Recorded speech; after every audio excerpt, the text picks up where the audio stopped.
প্রশাসন কোন গ্রহণ যাত্রা এই ধিক্কার পদযাত্রায় সর্বতভাবে অংশগ্রহণ করুন এবং প্রশাসনের এই নির্লিপ্ততার বিরুদ্ধে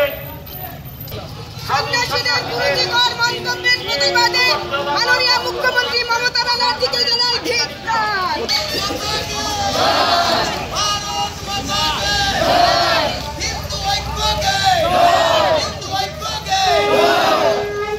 পশ্চিমবঙ্গের মুখ্যমন্ত্রী মাননীয় শ্রীমতী মমতা ব্যানার্জি ভারত সেবাশ্রম সংঘ, রামকৃষ্ণ মিশন, ইসকন প্রভৃতি বিশ্বব্যাপী ধর্মীয় এবং সেবামূলক প্রতিষ্ঠানগুলির বিরুদ্ধে বিভিন্ন ধরনের কটূক্তি করেছেন এবং সাধু সন্তদের প্রতি অবমাননাকর ও অপমানজনক বিভিন্ন কথা বলেছেন।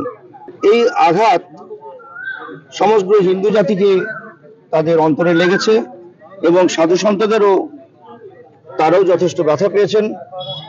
এর পরিপ্রেক্ষিতে তাদের মধ্যে যে ক্ষোভ সঞ্চার হয়েছে তার প্রতিবাদেই আজকে আমরা সকলে পদযাত্রা করছি ভারত সেবাশ্রম সংঘ রায়গঞ্জ থেকে হরিমোড় পর্যন্ত। যে এইভাবে যারা সেবা কাজ করছে ধর্মের ভিত্তিতে, যে সারা ভারতবর্ষ যে হিন্দু ধর্মের মধ্য দিয়ে যে তাদের যে হিন্দু সংস্কৃতি তার প্রতি যে আঘাত, সকলে মিলে সারা ভারতবর্ষে আমরা ভারতবাসী হিসেবে মিলেমিশে থাকবো।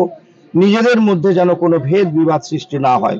সবাই আমরা ভারতীয় বলে আমরা মিলেমিশে ভারতীয় হিসেবে ভ্রাতৃত্ববোধের সম্পর্কে আমরা থাকবো। আমার নাম হলো স্বামী নিরঞ্জনানন্দ। আমি রায়গঞ্জ ভারত সেবাশ্রম সংঘের অধ্যক্ষ।